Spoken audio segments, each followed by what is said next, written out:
Hello and welcome to Rosberry Crafts, my YouTube channel where I share all my crafty adventures.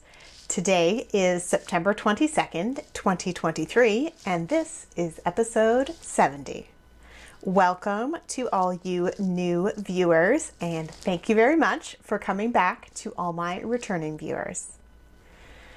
Today for you, oh wait, I gotta tell you who I am. My name is Roz, and I live in Lake Country, British Columbia, Canada, with my husband and my two kids who are 13 and 11. Okay, I'm going down my list. I'm trying, guys.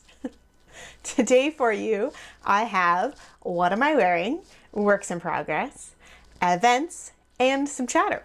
So let's get started, shall we? What am I wearing?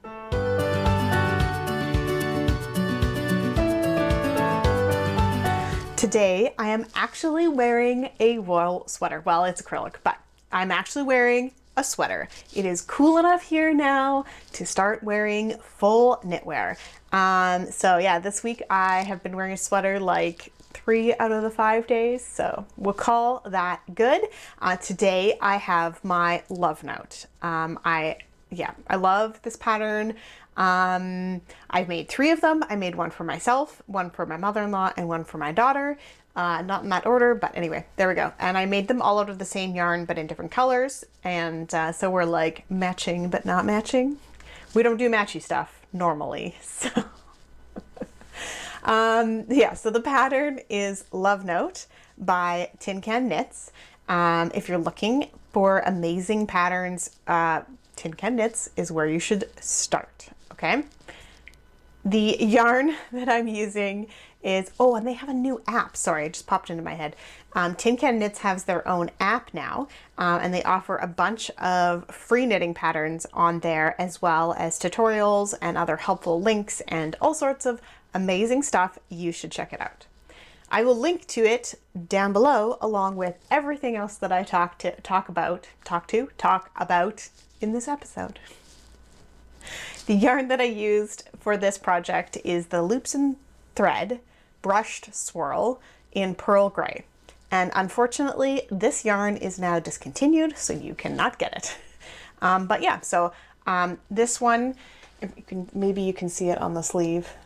It's got like pink and purple and blue kind of bits, but it's got this very light gray overtone to it, and it's super fluffy. So it's hard to tell, but yeah, super fluffy.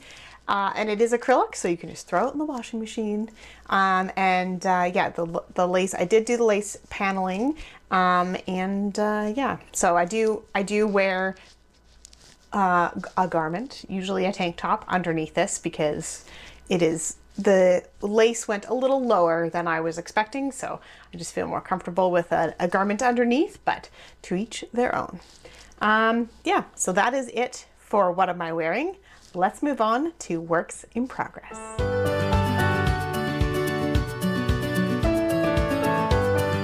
My first work in progress today is my shortest day shawl, which looks like a big, massive blob. All right, see if I can get some of these colors out here. So the shortest day shawl is by Christina Gordon. And basically you knit a giant tube and then you cut it open, and through the magic of the stitches that she has you do, you can cut it open and put some tassels on it. You can wear it as a triangular shawl or as a very large wrap. So I went going for the smaller one, which ends up being a triangular shawl kind of shape, which is what drew me to the pattern. So let's look at this beautiful yarn. So this is the Fireweed Fiber Co. 2022 Advent. It's really hard to see the first one because it's really wanting to roll, but it's these deep, deep blue colors. So we got 1, 2, 3, and 4.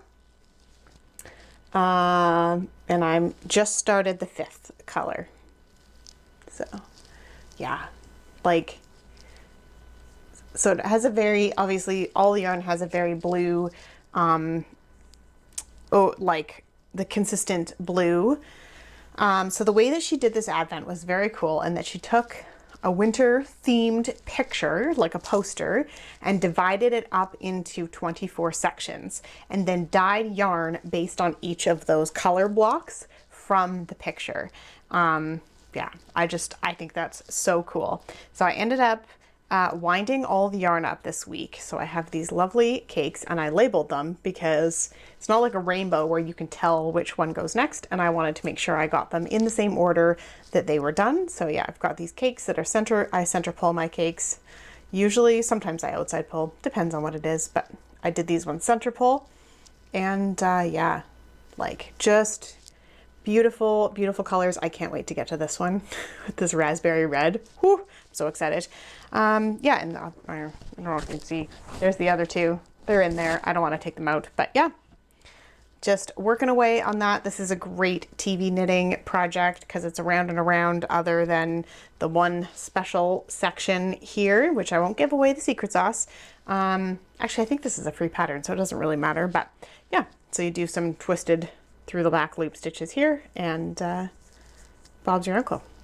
Yeah, and then I'm counting the rounds with these stitch markers. So now I need another progress creeper because I've now showed you. So now I got to put in my progress creeper for the week. Let's see, what do we got here? I picked out a measuring tape. It's really hard to show because it's like shiny, but I'm going to pop that on there right now. Right now, right now, right now. There we go. Bada bing, bada boom. Now you know where I started next time. From this time. I don't know. You know what I mean. Okay. Let's just drop that on the floor. On to our next project. I've made some significant progress on this. I gotta back up so I can show you. Ta-da! This is going to be the most comfy, cozy cardigan I've ever made. So this is my Simple Hug Cardi. Simple Hug Cardi is a pattern by Cozy Up Knits, and it is an oversized cardigan that's meant to use up leftovers and put a mohair with it and just make a super cozy cardigan. So I am using Loops and Thread Joy DK in the Lagoon and Tropical colorways, and then the fluff is an Elan.com Super Kid in black. So yeah, it's stripy. Yeah, I just love it. So you do like the whole body back and forth, back and forth. So those ones, the stripes go all the way across, so they match. But then at the armholes, you have to, which are here, so you split and just work the back and then work the fronts separately. So I continued the yarn from the bottom up through the back. And then on the fronts, I started a new ball. So you get like purple and this tiny bit of blue, and then you get more purple on this side, and this front has pink. So, but I think it works okay. I don't think unless you're looking closely, I don't know, like it just looks like it's just a mishmash of colors. So I don't think anybody really is gonna notice. So there we go with that. So yeah, next we got sleeves and a collar, and we'll call that good. I am in my third ball of the fluff, and I still have a whole unused ball of the Lagoon and two kind of partial balls of the Tropical. So plenty to finish. I'm not sure if I'll just finish off the rest in the teal. That's what I'm hoping that I can do. It's not meant to be like a full sleeved cardigan, although you could do that. But I'm just gonna do the little cap sleeves. I like to wear a long sleeve t-shirt in the winter and then just have something to throw on over it. And I love the layering look of a long sleeve tight t-shirt with a big oversized sweater. So I think that is gonna be a go-to of mine when it gets colder out. Yeah, so that was the pattern. That's the yarn. That's where I'm at on it. Of course, now it takes some concentration, so it is not good TV knitting, but maybe I'll get the sleeves done this weekend, and then the collar is like just a lot of back and forth. So that should be good TV knitting, I think. I have one more project. If you've been watching for a while, you know that I'm trying to use up some of my older stash, older but yet very loved stash, and some of the scraps that I have laying around, and a bit of a goal this year, unofficial goal. And I have a scrappy blanket going on that I've got some scraps going into. But yeah, I have this really beautiful alpaca that I got from a local alpaca farm, which of course the farm is no longer and hasn't been for a long time. But I really wanted to use the yarn, and that is this gray. I did knit a hat. It's one of the ones up there. It's that one in the back. It's I just realized that my stack of gift knits, it's overflowing, but it's also like on top of my head. So there we go. Now I'm hiding it. So this is what I have left, although I have cast on something else. And then I also have these two very beautiful yarns left. This is a Yarn Indulgence. She is still dying, so you should definitely check her out. And I can't remember where they are. They're somewhere out east. I don't remember. Anyway, so this is the Orchid colorway, and this is an MCN, merino cashmere nylon in fingering, and it is a bit plumper. It's very much plumper than this one. Like, this is definitely a light fingering, almost lace weight, but that's okay because it's going in a scarf and you won't notice the difference. So that is that one. And then if I need more for this project, I do have this Hedgehog Fibers birthday cake. So yeah, so that's kind of the color palette that I'm going for, and I'm making like a scarf kind of thing, and I will show that to you now. Okay, there. Yeah, I talked about all the yarn. Okay, so it's hard to show because I have it on a super long needle, but it is it's knit sideways, and I just bumped my mic again. So it's really hard to see, but there are these really cool elongated stitches that make kind of a wave pattern, but they alternate, so then each row is kind of zigzags. And I'm gonna have to pin this out a lot, and if it doesn't stay fully exaggerated, that's totally fine too. It looks cool either way. So yeah, you're getting a good idea of what it looks like there. So yeah, there's all these wave stitches to start, and then so that's kind of like one edge of the really long scarf, and then you go into some different stuff for the rest of the scarf. Let me talk about the pattern. The pattern is Oscillio, I think I'm saying that right, by Laura Nelkin, and yeah, so it's meant to have beads on it. And I didn't have beads. I didn't want to go look for beads. I don't know that it really needs it, but anyway. So I'm just doing the elongated stitches, and yeah. So it's like super long though. Like, this is a long cord, and it's totally bunched up on it. But yeah. So I'm working on the gray right now, and then I'll move into the pink. And then I'll see where I'm at, and if I want to add the purple on there too, just to kind of mix it up. So yeah, that is all of my works in progress for this week, and we'll move on to events.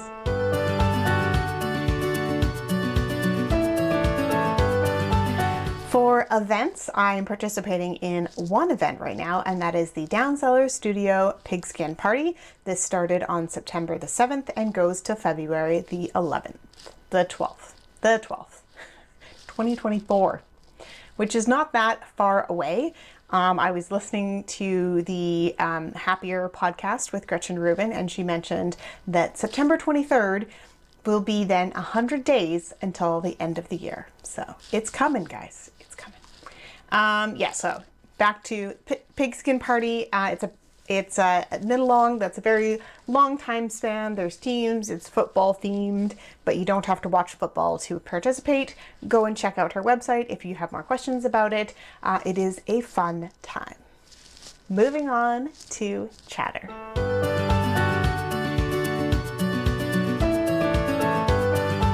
For chatter this week. Clearly I am in a different location, so I've broken my tripod. So I'm trying a different tripod and seeing if I can get it to work. However, you might notice that there's some random stuff behind me. My office is in a bit of a flux at the moment. We've been cleaning up the house and stuff. We moved a new bookcase in here, which you can't see right now, but it's over here. So I had to move my spinning wheel back here. This is a vintage spinning wheel that my grandfather built from a kit for my grandmother. It is a flax spinning wheel. It does work properly, but it is not great for wool. And I did have another spinning wheel at one point, but I don't spin. I just never, I didn't enjoy it as much as I enjoy knitting at the moment. So I thought, let somebody else get the enjoyment out of a spinning wheel. So there we go. Anyway, do drop spindle sometimes, but again, it's just, it takes time to learn that new skill, and I just don't feel like I have the brain space at the moment to do that. We'll see about the future. I'm not saying never, because, you know, I do enjoy it, but I'm just not quite in the brain space to learn a new skill. Although I learned some new skills. Small pieces, not big chunks. Okay, moving on. Anyway, so I'm sorry about the random debris in the background. That's the end of that. Okay, moving on to books. I finished one book this week. I listened to It Ends With Us by Colleen Hoover. It was very different style of book than I normally read. I do read a lot of fantasy books, but this was, you know, more real life and drama and a bit of romance and stuff too. So it was a really good story. I enjoyed all of the characters. It was very real and very, even though, there are some trigger warnings. There is domestic abuse and things like that in there. So definitely take that as a caveat. But you know, I don't have any personal experience with any of the things talked about in the book. But you know, it's just seeing a different point of view, and learning more about people experiencing those things, hopefully makes me a better person. So I enjoyed the book, and I have ordered on my library the second one, so must have been good. Not much else has been going on this week. It's been a full week of school and work and just the kind of normal things. Last weekend, however, we did have a very fun Saturday where we went with our friends for a hike. It was more of a walk, and the kids really love to explore this one area. It's got a creek and you know, kind of side trails that you can kind of go on, and there's just lots of different things to see and do, and you know, we can kind of stand around and the kids can feel like they have some independence while they're out hiking, but actually we can still see them and it's totally fine. So we did that. And then we had a bit of time before our dinner reservations. So we actually went to the Kelowna Flight Museum, which opened, I believe, last year. And it's still a work in progress. They haven't filled up all of the hangars, and you know, it will always kind of be a work in progress of the different planes that they're restoring and all the information. But the main bit in the middle is where, you know, there's a couple training cockpits that they have for different airplanes that they've removed all of the things, so it's just like the kids can go and push buttons and pull things and open chairs and kind of see how everything works. They probably spent a good like half an hour in there, including my 13-year-old, so call that a win. The building itself is really cool. If you're ever in Kelowna, anywhere near the airport, you should definitely check it out. So the building in the center is just kind of like a tall building, and then each of the sides is where the hangars are, where the airplanes can be, and the roof of it has the wings of an airplane kind of shaped to them, where it's kind of curved on the front and then they get narrower on the side. It's just really, really cool. And they do have like a little cafe and stuff there. You can sit out on the front deck and watch planes take off. So if you're into that kind of thing, definitely would recommend checking it out. I do have a few pictures and stuff from there, so I will put them in at the end. I didn't take very much though, so just a couple. Yeah, and that was, and then we went out for a lovely dinner, and then we got ice cream and walked along the lake.